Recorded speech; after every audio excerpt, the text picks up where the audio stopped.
сүүлийн 2 хоног ер нь тоохон гэмт хэрэгтэн бол хулгайчийн тоонд ороод явж иглээ да. Би худалч биш, хулгайч биш, хомслагч биш, хувааж идэгч биш гэдгээ ард түмэнд хэлж байгаа. Нэгдүгээр бол 49-ийн маргаан дээр бол төрийн одоо эрх дээд байгууллага улсын их хурлаас гарсан аливаа одоо хууль шийд тогтоолол хууль гэж үзэгддэг. Нэгэнтээ улсын их хурл тэрийг гаргацсан. Хоёрдугаар бол тэр чинь 2 сарын одоо сүүлчид дундуурч үл гарсан шүү дээ. Хоёрдугаар асуудал дээр бол дараа нь 2 сарын 28-нд байгаа цагаан 21-ний чөлөө цагаан сарын өмнө засгийн газар бас тийм шийдвэр 100% төрөмж давгүй шийдвэр гаргацсан. Гуравдугаарт одоо их хурлын шийдвэр. Тэгээд 3 сарын 28 саяхан тэр буруу төлөөр засгийн газар 100% төрөмж болгон зохион байгуулахыг одоо инкват мөнкват нямсарт даалгас байгаад ингэж хийцээ.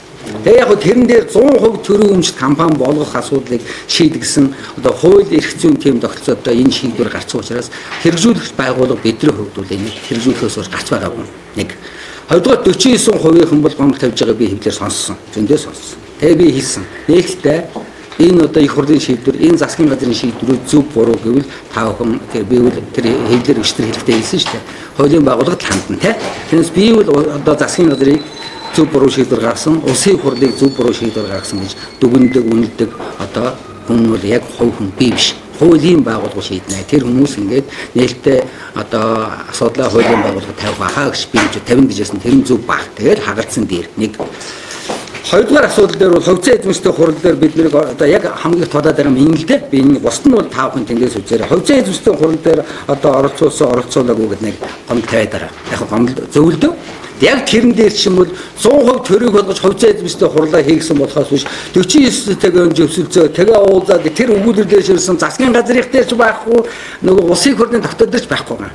Гам болдгоо яриад байгаа би тайлбарласан шүү дээ. Гам болдгоо нөгөө зөвсөлцөө гэдэг тэр өгүүлбэр чинь сангийн сайдын ахалсан нөгөө нэг худалж авсан тэр мөнгө төгрөгийн зөв буруу гэдэг баг юм ярьдаг шүү дээ.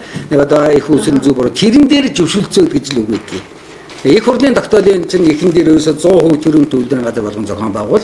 Хоёрдугаар асуудал дээр тэр нөгөө саяны дээр тооцоомооцоо нийлмэл одоо ярилцах тэмхэл заалтууд байдаг. Би санахтан 3-4 заалттай. Яг өөрийнхөө хариуцсан их хурл төрийн эрх байх хууль тогтоох дээд байгууллагын шийдвэр, засгийн газрын шийдвэр, тэгээ засгийн газраас шийдвэр гарсны дараа засгийн газрын хэрэглэх газраас нөгөө хэрэгжүүлсэн нөгөө чиглэлүүд гэж яддаг. Тэр бид нар бүгдээр ирсэн. Тэгээд тэрийг хэрэгжүүлсэн. Тэгээд энэ л одоо үйл явдал болсон. Одоо наа маргаан чинь би бол 2-3 жил маргах байх гэсэн хувийн бодол байна. Ялангуяа тэр өмчийн маргаан дээр үл бодох байх. Сая зүгээр яг одоо улсын хурлд нэгэнтээ шийдсэн учраас тайлбарлахад хэцүү байд. 49-ийн талдаа түүзийг гişүдээ томж яхад захирлаа томж яхад түүзийн дарга томж яхад бол бид нар ойлголцох ярилцах юм зөндөө гарсан л да. Явж ил байсан. Тэгээ их хурлаас ингэ шийдвэр гарчгаар хууль гэж үзэгдэг. Улсын хурл 100% гэж болгосон уу, засгийн газар 100% гэж болгосон уу, нямсар 100% гэж шийдсэн юм ялгаас байна.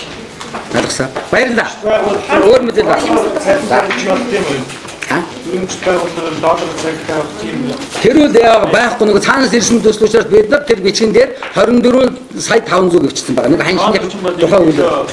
Валютын нэг валютын нийт 24 $10,000 тэнцвэц гэж бичсэн. Тэр яг нэг олон улсын юу гэдэг тэр бичгэн дээр тодорхой бичсэн байгаа. За бүр ханьшаа бичсэн байгаа. Тэр чинь 24 сая 500-аар гарч ирсэн.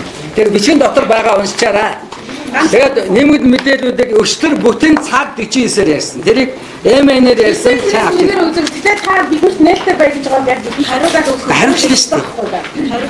Зөндөө хариуцлаа шүү дээ. Одоо бассан. Дахиад бөө хэрүүлээ нэмэр өгөө.